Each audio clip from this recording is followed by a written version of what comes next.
Se você poderia comentar sobre o que você faz na área de pesquisa na Akamai ou no MIT.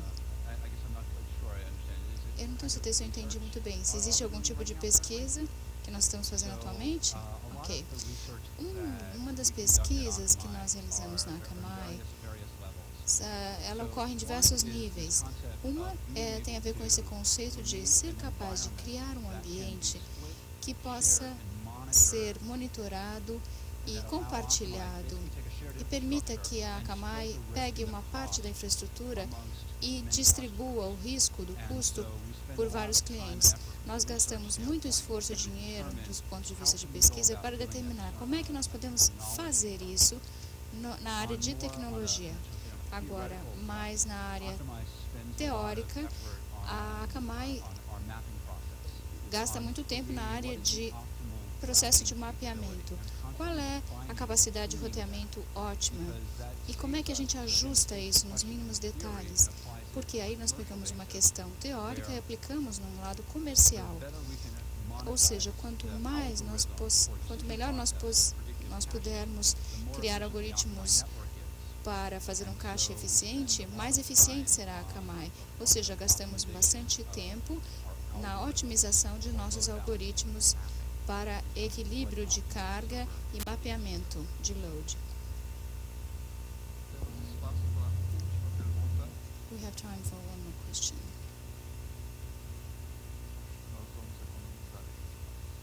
Ok. Gostaria de agradecer pela sua apresentação. Muito obrigado.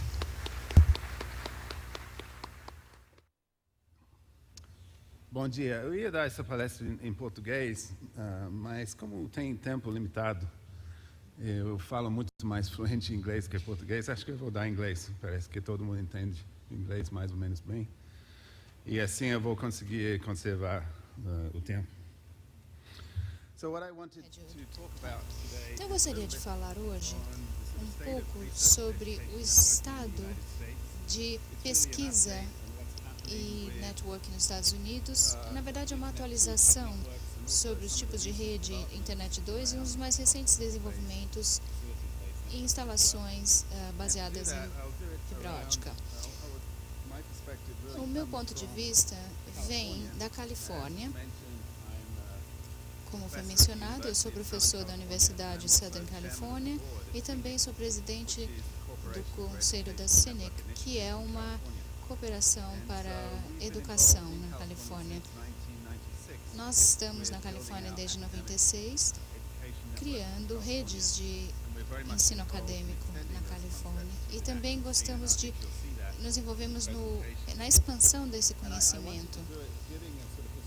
Então, eu vou falar um pouco da perspectiva histórica da CINIC.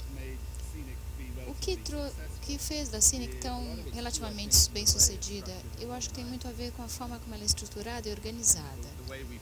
E a forma como nós conseguimos engajar a comunidade universitária na Califórnia. Vou passar pela parte histórica bastante rapidamente, mas é interessante para ter um ponto de vista melhor. O ambiente educacional na Califórnia. Existe a Universidade da Califórnia, o CLA, Berkeley, Universidade da Califórnia em San Diego, etc. Provavelmente já ouviram falar. Há diversos campus e um campus novo que está sendo criado, e são grandes instituições de pesquisa públicas.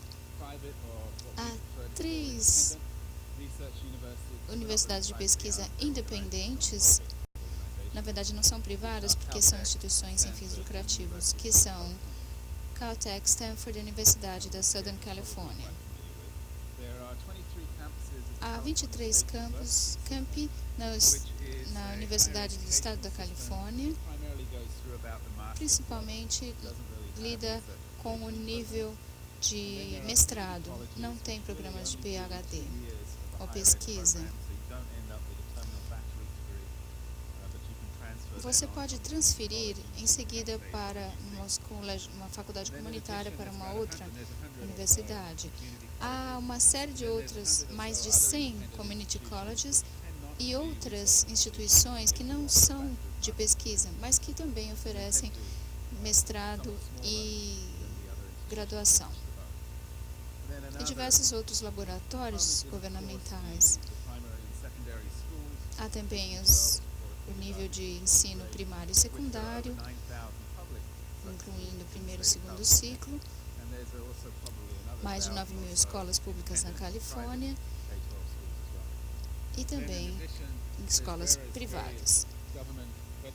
Há diversos laboratórios governamentais localizados na Califórnia e diversos institutos de pesquisa afiliados a universidades que têm interesse na rede de pesquisa e educação.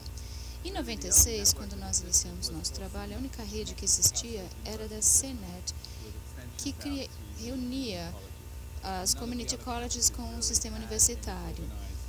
Não tínhamos ainda nenhuma rede organizada. Havia redes também regionais, especialmente uma em Los Angeles, que era liada por um consórcio. Ou seja, as escolas individualmente se uniram num nível do condado, do município, né, que seria, e começaram a ter essas redes de provedores comerciais. E houve essa oportunidade por volta de 96, 97, que a fundação de National Science Foundation tinha um programa que permitia que as universidades de pesquisa se unissem a esses supercomputer centers e pudessem se ligar a backbones de alta performance. Isso foi muito importante e a Califórnia se apresentou como um consórcio para a NSF para conseguir um financiamento que nos permitiu criar essa rede. Então, há dois objetivos a criar esse consórcio: reduzir o custo dos 9 campi e mais os 3 campi individuais e também, em vez de cada um deles competissem pelos recursos do NSF ao trabalharmos juntos, nós achamos que poderíamos reduzir os custos para ter acesso aos pontos de conexão. E também poderíamos estabelecer uma rede interessante entre os próprios campi para criar uma rede de pesquisa e educação. Nós decidimos continuar então com esse consórcio, apresentando uma proposta conjunta em nome das universidades, e com esses recursos recebidos nós criamos uma entidade sem fins lucrativos chamada CINIC, de benefício público, que nos permite ter conectividade nessa rede. E ela é estruturada de uma forma bem leve, só tinha uma pessoa e meia trabalhando pelos primeiros 3 anos, e nós tínhamos a fazer a terceirização das pessoas, dos funcionários, ou seja, as pessoas participavam muito melhor da criação desta organização e da instalação da rede inicial. Esses são os associados que eu já mencionei, e o C, as universidades independentes, que não era uma universidade que não participou exatamente na NSF. Eles têm algum tipo de pesquisa e depois eles participaram da segunda parte. A estrutura que nós montamos foi com o Conselho de Administração, que possuía representantes dos principais campi envolvidos, e também diversos conselhos consultivos que definiam a direção em termos técnicos e comerciais, como ela deveria ser estruturada, como cobrar pelos serviços, etc. E esses comitês eram criados por pessoas que eram voluntários das instituições participantes.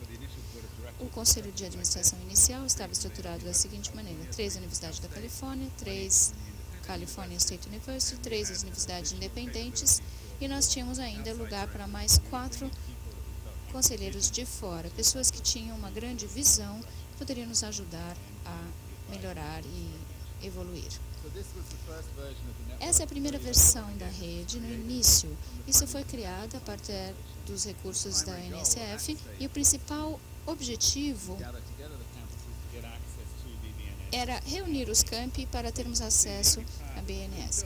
E a primeira parte que foi criada foram apenas esses círculos verdes na área de São Francisco, e um na área de Los Angeles, com uma série de alguns ramais para a Universidade de Califórnia em San Diego e em Santa Bárbara, e depois em Sacramento. As linhas pontilhadas ainda não existiam, então nós tínhamos sub-redes isoladas no início, que apenas se comunicavam através da bolinha, porque nós não tínhamos os recursos. Esse é o nosso modelo de financiamento inicial. Nos primeiros 4 anos de operação, os recursos públicos vieram da NSF, National Science Foundation, no início $6 milhões, mas o principal componente dos recursos veio das instituições em si. Foi um compromisso na organização do sistema que as universidades iriam coletar recursos continuamente. Então, os associados acabaram pagando por volta de $300 mil por ano por campus. Nós tivemos também alguns parceiros empresariais que ajudaram no início da implementação e também outros fornecedores, por exemplo, como a Cisco na área de São Francisco. No início da instalação, nós tivemos o financiamento direto da Universidade da Califórnia, que tinha interesse em conectar os seus campi no norte e do sul e na parte do central da Califórnia. E em seguida nós passamos pelo seguinte: nós temos grandes instituições que compram ISP Commodity no base 1 a 1, então existe uma oportunidade para nos beneficiarmos desse tipo de transação e negociar taxas mais favoráveis. E isso é uma das principais funções que nós oferecemos aos participantes: acesso a um serviço ISP de quantidade. Também participamos de oportunidades de peering, com algumas trocas de pacotes na Califórnia. Essa é a fase 2 da rede. Vocês podem ver que agora a ligação norte-sul estava operacional. Os anéis no sul e no norte estão baseados no N48 Sonic. O Estado decidiu que seria bom ter conectividade até o nível comunidade educacional de primeiro e segundo ciclo na Califórnia. Então, obtivemos um financiamento direto do Estado para criar essa rede, atingindo todos os condados, todos os municípios, seria do Estado da Califórnia. E o financiamento inicial era de $32 milhões por ano, para dar suporte a essa rede, e esse financiamento incluiria não apenas o desenvolvimento da rede, mas também a rede de distribuição de conteúdo e diversos outros fatores. No entanto, vocês sabem que a política é política, então nosso orçamento foi reduzido, infelizmente, devido às situações financeiras, o problema financeiro da Califórnia com aquele estouro da bolha do .com. Houve uma queda da receita estadual e então muita pressão sobre o orçamento da Califórnia, que vocês sabem, devem ter ouvido falar que a Califórnia está basicamente falida. Então tivemos um corte de 26 para 21 milhões e o nível mais baixo, 14 milhões no ano passado. Foi um ano muito difícil para continuarmos. O futuro é incerto, mas o governador Schwarzenegger espera voltar para 21 milhões por ano, continuamente. Ou seja, existe algum tipo de financiamento, portanto a rede está estável. Aqui nós temos uma foto do projeto da Califórnia Digital. Todos os pequenos pontos azuis são as escolas na Califórnia que estão conectadas nesse projeto da Califórnia Digital. Há uma rede de escolas, principalmente nas áreas metropolitanas de Los Angeles e São Francisco, mas também há outros pontos no meio do nada, que é uma área basicamente deserta. Há pequenas há comunidades grandes onde as escolas estão espalhadas. E ao norte de São Francisco, se você já visitar a Califórnia, vocês veem que é uma área muito diferente do resto da Califórnia, muito rural. E as escolas também estão espalhadas em áreas geográficas grandes, com uma infraestrutura de telecomunicações bem fraca. Nós pedimos um T3 e nós demoramos 1 ano e meio para conseguir esse link, e no final nós acabamos construindo esse link com um dos fornecedores de telecomunicação. Então não existia capacidade de telecomunicação para essa região, o que foi um grande desafio. Mas esse é o projeto da Califórnia Digital, que nos deu uma fundamentação básica bastante estável. E depois eu vou falar sobre a 4CNet, que é uma rede que existe para fazer a conectividade entre as universidades do estado da Califórnia e as community colleges. Como vocês podem ver, no início havia poucos links de alta capacidade, 45 megabits. Então, isso em 99, 2000.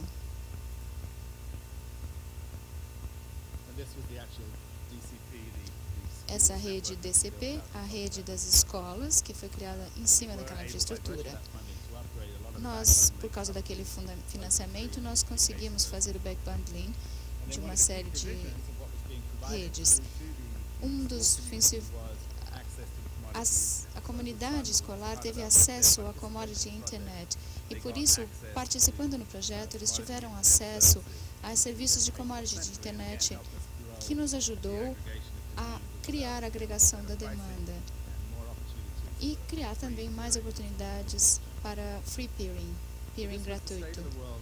Esse é o estado da situação em 2000, com aquelas redes que tinham, a 4CNet, a Current 2, que era a rede avançada, e a Internet 2 para a comunidade de pesquisa e a comunidade também de educação superior, e o DCP para os sistemas de escolas. Em 2000, nós começamos a pensar, bem, agora já está na hora de pensar na próxima rede, próxima geração da rede.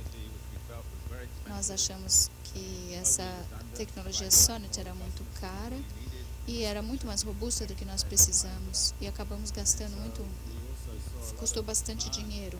Também vimos uma grande demanda, porque havia ainda uma demanda contínua por uma rede de commodity bastante confiável, internet básica, também alta largura de banda para dar suporte à pesquisa. E havia começo de para alguns grupos de pesquisa que precisavam de recursos dedicados, uma largura de banda, um canal dedicado, digamos, entre San Diego e São Francisco, por exemplo. Mas havia também, quando nós começamos, nós não pensamos que haveria, mas quando começamos a conversar com a comunidade universitária, vimos que havia uma demanda significativa para redes de pesquisa onde as pessoas poderiam forçar os limites, talvez experimentando novos protocolos ou implementando diferentes arquiteturas. Eles queriam uma plataforma para poder fazer isso. E isso foi incluído na nossa planta para o futuro, nos nossos planos para o futuro. Então, no início do ano 2000, nós decidimos que queríamos tentar criar uma rede avançada de fibra que tentamos comprar. Achamos que seria benéfico para a comunidade de pesquisa ter a sua própria fibra, porque assim nós poderíamos garantir o nosso destino à medida que as coisas evoluíssem. Nós não achamos que poderíamos comprar essa fibra pagada. Falamos com Horizon, SPC, queríamos comprar essa fibra e eles nem conversavam com a gente, eles não estavam interessados em vender fibra aos clientes, eles só queriam vender os serviços. Aqui é a nossa visão de como seria estruturada a nossa rede, 3 camadas. Primeiro, HPR é uma pequena comunidade baseada no backbone de IP, a 10 gigabits por segundo, com possível expansão para diversos comprimentos de onda. Há mais de 50 instituições de pesquisa, San Diego Supercomputer Center, etc., que poderia ser classificado como o componente californiano da Internet 2. Depois, o CAREN XD, que é uma rede de desenvolvimento experimental, comprimentos de onda de 10 gigabits e fibra apagada. Nós fizemos alguns acordos com o fornecedor para que pudéssemos comprar mais fibra a custos marginais baixos. E a nossa visão nesse caso é que haveria oportunidades para outras configurações de rede.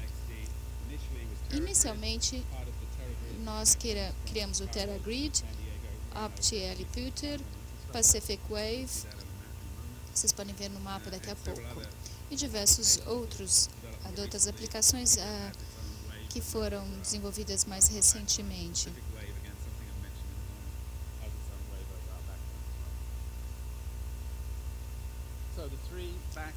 Esses 3 backbones num único cabo de fibra ótica, 3 backbones em diferentes comprimentos de onda na mesma fibra. Esse aqui é uma foto do backbone CAREN. Ele tem norte e sul e depois se divide para as localizações mais específicas. Não havia demanda para uma banda alta o tempo todo. Em alguns lugares não era possível fornecer redundância, como vocês podem ver nessa foto. Mas na maior parte dos locais havia pelo menos 2 lados. Aqui nós temos uma visão detalhada da área de São Francisco. Vocês podem ver que é uma rede com alto tráfego, mas nós temos HOPS 2.9 com principais links para os campos universitários das diversas universidades. Depois, em amarelo, nós temos para redundância, para o backup, que é um serviço comprado do SPC.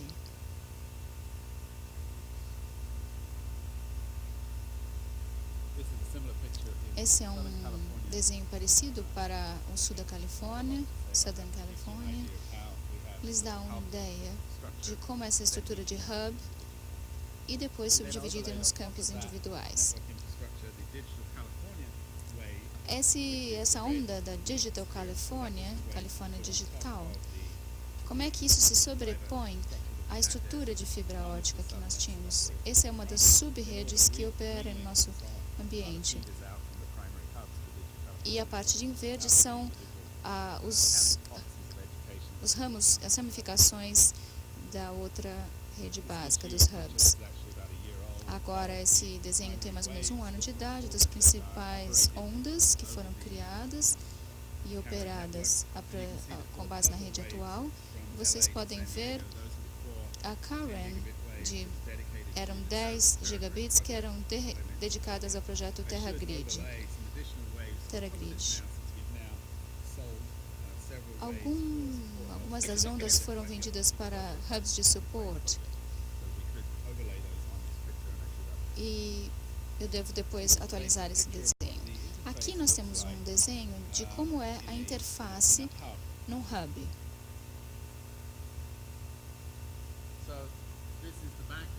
Aqui é o backbone aqui na parte de cima, vem através do computador, o multiplexador, e depois entra nos diversas redes fornecidas. Dependendo de qual seria o campus local que está se beneficiando disso, pode-se participar ou não desses 3. Por exemplo, pode participar do CAREN DC, ou neste caso seria a única parte existente. Ou então do HPR, que é uma rede de pesquisa de alto desempenho, ou então do lado experimental, do XD.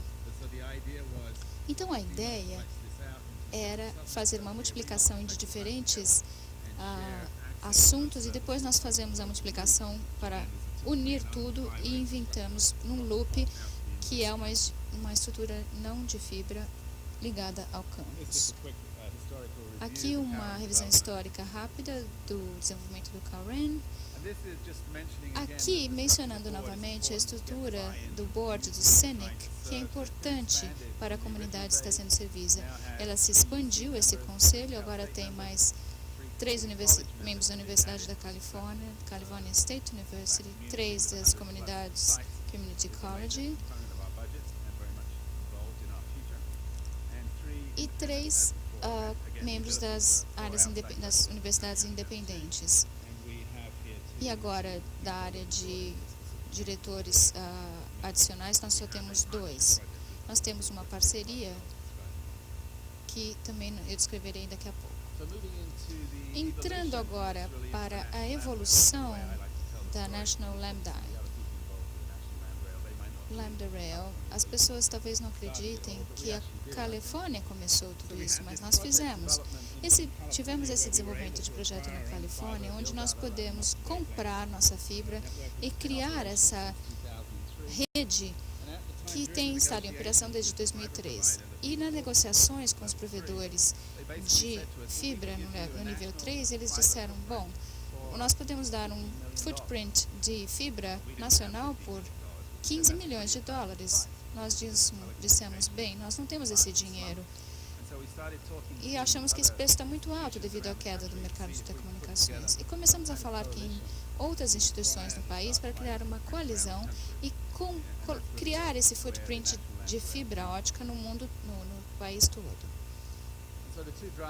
Então, os 2 motivadores para o NLR, alguns são diferentes do modelo da Califórnia. Lembre-se que nosso modelo estava baseado nesses 3 camadas diferentes de serviço. O bus, intermediário e a área experimental. Enquanto que essa outra rede estava mais focada na camada superior, porque o Evelyn era para uso de pesquisa de alta disponibilidade, mas havia um gap nessa parte superior, não havia capacidade para ondas dedicadas e suporte a esse tipo de projeto de pesquisa, nem capacidade para uma rede dedicada à pesquisa com experimentação. Ou seja, está cada vez mais servindo, a UNLR está servindo a comunidade de pesquisa.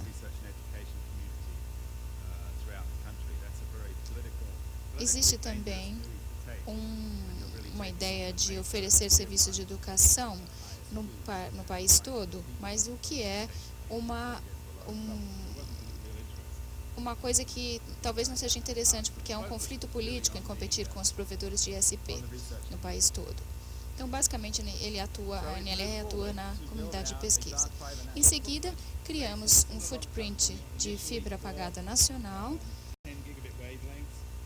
comprimentos de onda de 4 a 10 gigabits, capaz de criar 40 ondas. E nós somos uma organização sem fins lucrativos que temos que gerar renda suficiente para dar suporte à NLR por 5 anos. É um projeto de 5 anos. E nós também quisemos ter o financiamento externo, porque o governo federal não estava financiando esse tipo de atividade naquela época. Então, a comunidade de pesquisa e desenvolvimento resolveu financiar com seus próprios recursos. Demoramos 1 ano ou 2 para conseguir o total de financiadores, mas cada um deles se comprometeu a participar da NLR, dar $4 milhões por ano durante 5 anos, ou seja, aproximadamente $1 milhão por ano. Não são todas as instituições que poderão participar desse tipo de projeto. Então, nós criamos um consórcio de universidades que, coletivamente, criaram-se $1 milhão por ano e se comprometeram a participar do projeto.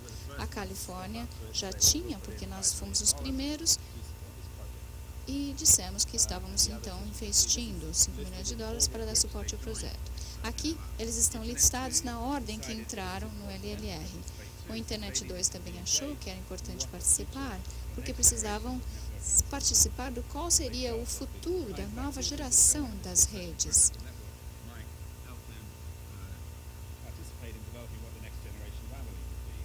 A Avalyn também, ou seja, ele participou com 10 milhões de dólares. Tem que acelerar um pouco. Aqui é a ideia de como pretende-se que a NLR seja utilizado. Basicamente, o que esse slide diz é que na parte de baixo nós temos a rede de camada 1, produção. Em seguida, nós temos diversos tipos de redes, por exemplo, rede de produção IP, poderia, por exemplo, a Avalyn poderia ficar aqui. Depois aqui você poderia ter redes experimentais de produção criada acima na camada 2. E aqui nós teríamos redes experimentais de layer 2 e 3 e também de camada 1. Ou seja, diferentes partes da infraestrutura que podem ter diferentes aplicações. Aqui nós temos como a coisa está construída na fase 1, já está em funcionamento de San Diego até Jacksonville, na Flórida. Essa é a fase 2, a próxima fase, que está agora na fase de detalhamento de projeto e espera-se que esteja em operação no próximo verão, que vai ligar o sul do país e fornece redundância, o que é muito importante. Se você tem qualquer tipo de falha no componente ou ruptura de fibra, a rede cai. Então é preciso ter esse segundo caminho para dar um pouco de resiliência. A outra coisa que cresceu foi esse esforço nacional. Muitas das instituições regionais agora disseram, bom, é importante criar uma redistribuição na nossa própria região para que nós possamos mandar esses comprimentos de onda para os campos individuais. E no restante do país era preciso fazer isso, só na Califórnia que já existia. Então, diversas iniciativas de rede foram criadas no país todo para criar uma versão local do que nós tínhamos na Califórnia. Esse aqui é o backbone em 2004 da Internet 2, 10 gigabits. Se fôssemos a sobreposição com NLR, veríamos que é bastante similar, o que não é surpreendente que estejam praticamente nos mesmos lugares, porque é os centros de pesquisa que estão localizados, distribuídos do país desta forma. Existe um alinhamento entre as duas estruturas. Muitas cidades, os centros de pesquisa não estão nos mesmos prédios, então não é possível alinhar. Mas as duas redes devem trabalhar e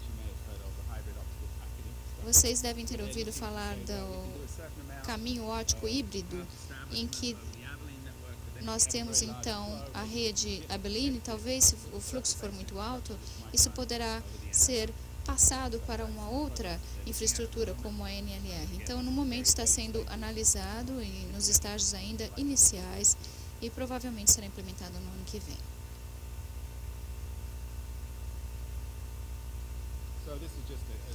Aqui nós temos uma repetição, de fato, dizendo que existe uma colaboração Internet 2 e NLR, e para ver como será esse futuro, para onde se dirige a Avalyn e que tipos de serviço a NLR fornecerá. As solicitações de serviço atuais da NLR basicamente são ondas dedicadas para determinados projetos, pode ser serviços de internet de longo prazo, ou canais de 100 gigabits. Existe uma solicitação de uso desses canais e também para, no curto prazo, canais e ondas para suporte a determinados projetos. São projetos que estão sendo operacionalizados agora no LNR. Uma rede experimental IP não está ainda em uso, mas existe. Uma parte está dedicada aos canais de 1GE. Existe também uma onda hop, que ainda não está em operação. Existe um hot spare, que usa para backup se houver alguma falha nos outros links. E também para dar suporte a um determinado projeto de curto prazo, por exemplo, ou uma instalação específica. Há também a área de ondas que são dedicadas e também ligadas à pesquisa. A Pacific Wave, por exemplo, é uma onda de intercâmbio.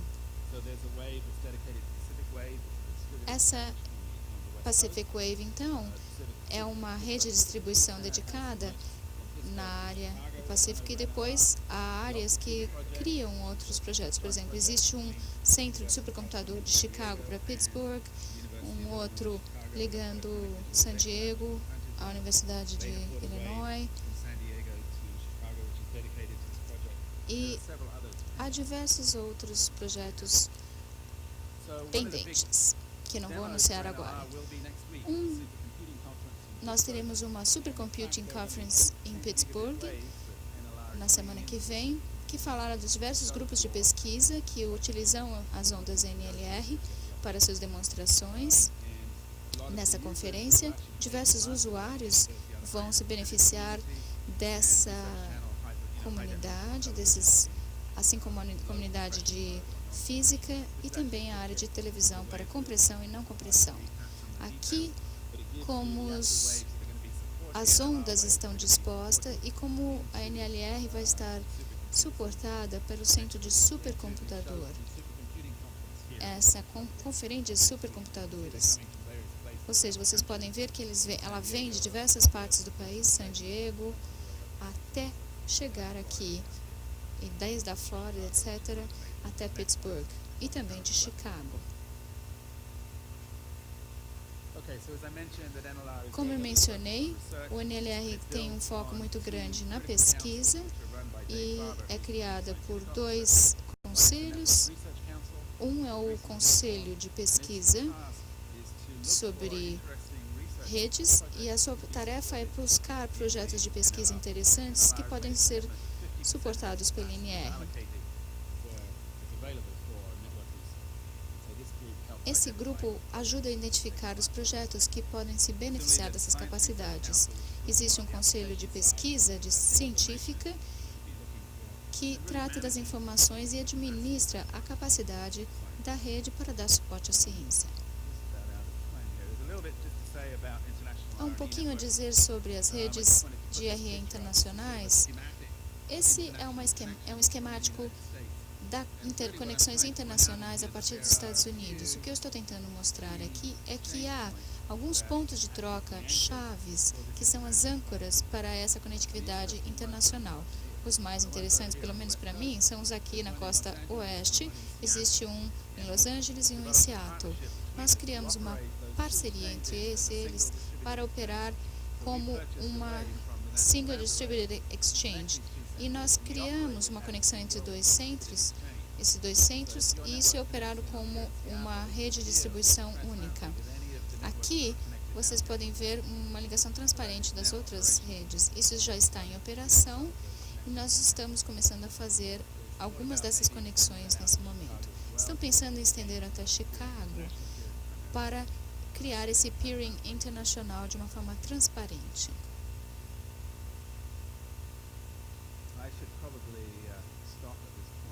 Eu deveria provavelmente agora encerrar minha apresentação. Apenas um slide com resumo. O que realmente podemos depreender disso é que existe muita atividade nos Estados Unidos, é claro, no mundo, muita coisa está sendo feita na Europa também.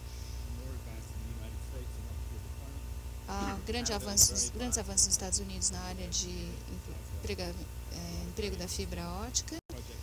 Há diversos projetos se beneficiando dessa infraestrutura ótica e também grandes projetos aqui no Brasil e na Ásia, e essas redes baseadas em fibra ótica vão ser criadas no mundo todo, e como elas vão interagir será muito interessante, como elas se desenvolverão em termos do padrão de uso também será muito interessante para determinar como essas redes de múltiplos comprimentos de onda serão utilizadas, quais serão as arquiteturas desenvolvidas a partir disso.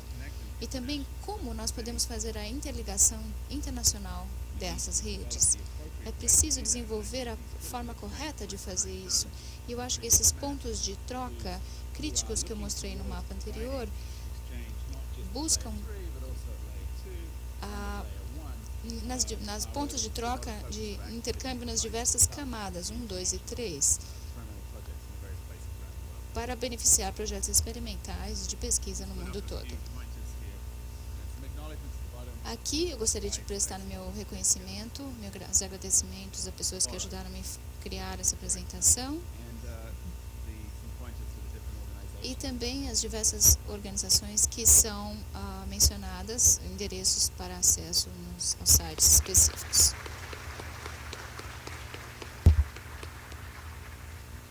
Vamos rapidamente passar. So let's briefly go to a quick Q&A session. Enquanto a gente espera a pergunta.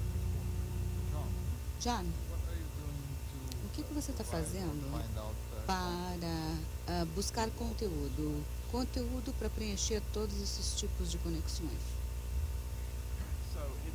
Bom, eu posso responder essa pergunta em 2 níveis. A nível nacional, eu diria que os conselhos nacionais de pesquisa e de ciência, eles estão tentando identificar os projetos que possam se aproveitar melhor dessa alta capacidade disponível nas redes. Como eu disse, o National Lambda Rail, ela está funcionando só 2 ou 3 meses. E nós aí já houve muita participação. O Conselho de Pesquisa Nacional está revisando várias propostas que estão entrando. Uma dá muito apoio, mas eu ainda não posso descrever em detalhes. É um dos projetos feitos pelo NRL. Isso ainda está em andamento. Existem grupos como a área de física que estão sempre buscando banda em qualquer lugar, né? E eles também prestando atenção nessa rede. E nesse supercomputing, vocês vão ver muita coisa nessa área da comunidade de física. Na Califórnia, na verdade, nós não fomos tão agressivos em busca de aplicações. Na verdade, nós precisamos nos dedicar mais a isso.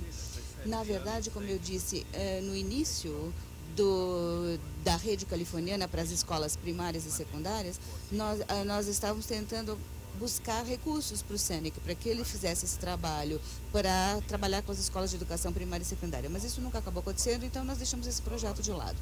E muito do conteúdo educacional está sendo desenvolvido e criado pelos distritos. Eles têm, nos Estados Unidos, a educação é organizada onde os escritórios distritais trabalham muito de perto com as escolas e eles oferecem os conteúdos. E então eles vão desenvolver. San Diego é um ótimo exemplo. No distrito de San Diego, eles usam web streaming, eles transferem conteúdos de vídeo e tudo, mas é desenvolvido a nível distrital. Cada distrito desenvolve o seu conteúdo escolar. Perguntas? Questions? 1, 2, 3. Muito obrigado.